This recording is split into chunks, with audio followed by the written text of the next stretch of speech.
Assalamualaikum warahmatullahi wabarakatuh dan salam sejahtera. Bertemu lagi kita pada siri yang kedua bagi topik hukum linear. Saya, Cikgu Siti Fairuz binti Osman dari SMK Gunung Semanggul ingin membincangkan topik hukum linear bagi siri yang kedua. Kita teruskan. Okey, untuk kali ini saya ingin menceritakan atau membincangkan topik teknik menjawab kertas 2, di mana sesi pertama saya telah membincangkan mengenai teknik menjawab kertas 1. Jadi, sebelum saya teruskan, ingin saya menceritakan sedikit tentang teknik menjawab kertas 2, di mana topik hukum linear akan memberi markah 10 markah pada bahagian B. Topik ini merupakan topik favorit untuk memperoleh markah penuh. Namun, student perlu berhati-hati sekiranya ia menjadi soalan kebat, di mana menggunakan soalan bukan rutin yang mengelirukan. Jadi, student perlulah fokus dan kena mengenal pasti soalan tersebut adakah ia adalah hukum linear.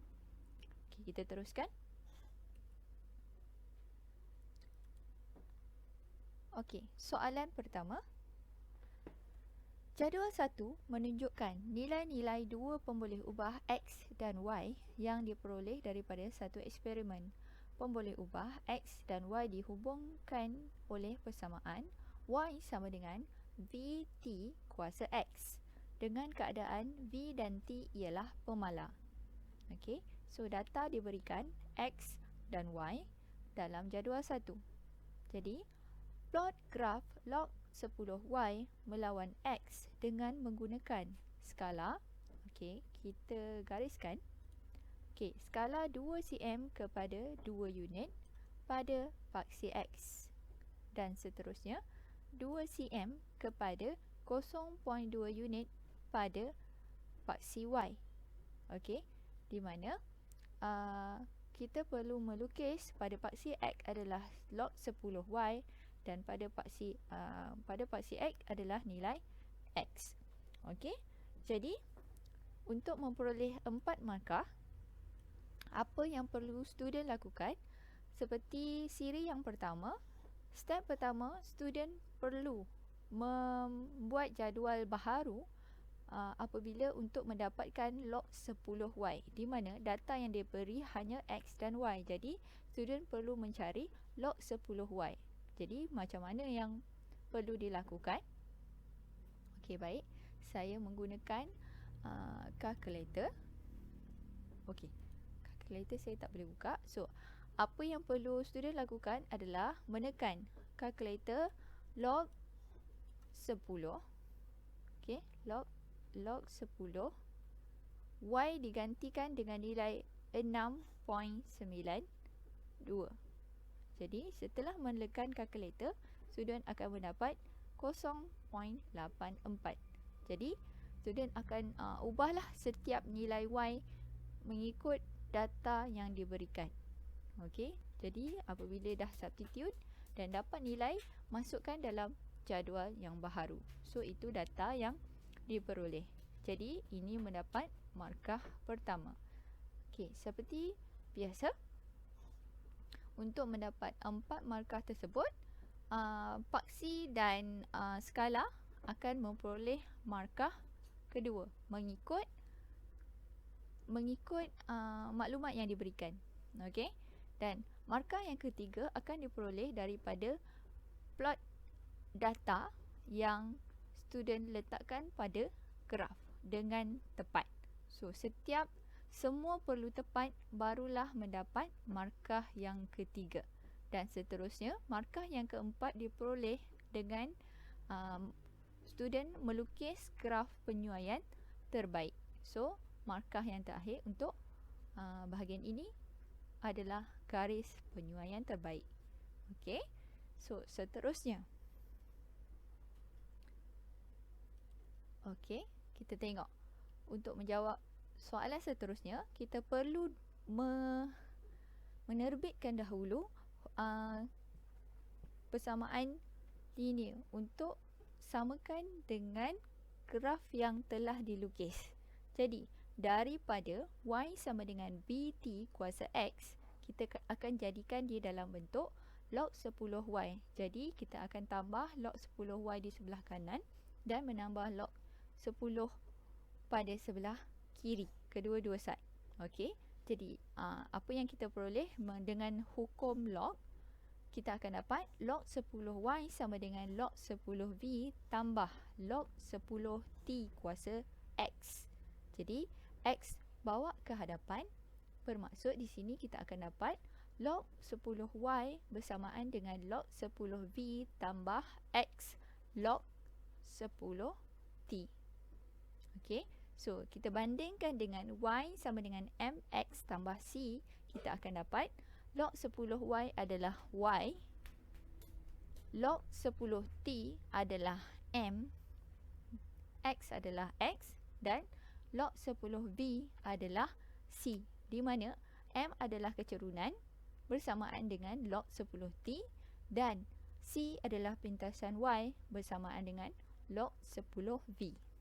Okey, daripada situ barulah kita menggunakan soalan graf tersebut untuk mencari t, v dan x yang ditanyakan untuk markah 6 markah seterusnya. Okey, maaf.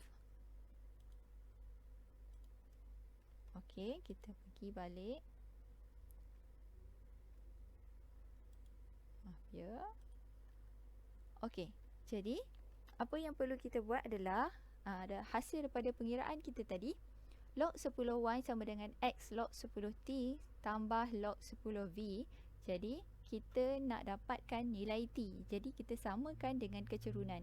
Okey, kecerunan graf apabila dikira, kita akan dapat satu nilai lah. Okey, jadi student perlu menggunakan kecerunan graf. Okey, 0.14 setelah dikira. Jadi ambil satu titik, so kirakan m sama dengan apa. Okey, untuk mendapat 0.14.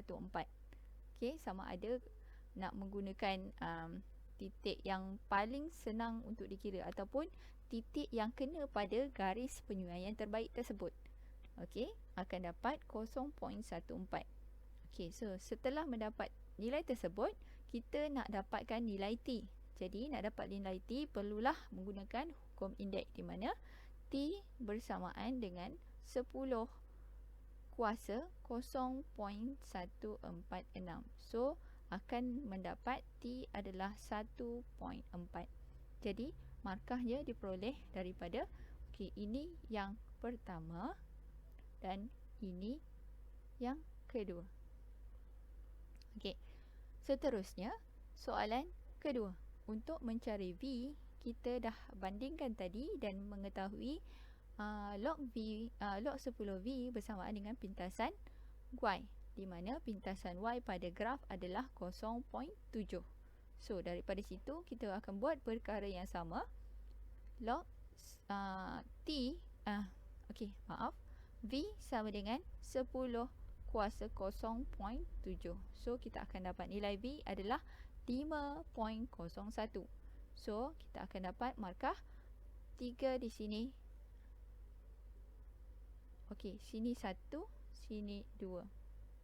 Okey, 2 markah di situ. Dan yang terakhir, macam mana kita nak dapatkan nilai x apabila log 10y sama dengan 1.7. Bermaksud di situ kamu perlu menggunakan graf tersebut untuk mencari nilai x. Jadi kita tengok pada graf, cari 1.7. 1.7 berada di tengah-tengah. Okey, so buat satu garisan. Okey, so menggunakan pembaris kamulah. Jadi tarik ke bawah untuk mencari nilai x dia berapa. Okey, yang ni cikgu tak dapatkan garis yang cantik. Kamu perlu menggunakan pembaris ketika menjawab soalan. So dekat sini kamu akan dapat nilai bagi x. Okey, so kalau ikut di sini memang nampak jelas di situ x adalah 7. Jadi ini markah nombor 2 dan ini markah yang pertama. Jadi total mark di sini adalah 6. campur dengan 4 soalan A tadi. Jadi total mark adalah 10. Okey, sekian saja daripada cikgu. Semoga dapat menjawab kertas 2 bagi hukum linear dengan baik. Okey, sekian saja. Terima kasih dan Assalamualaikum.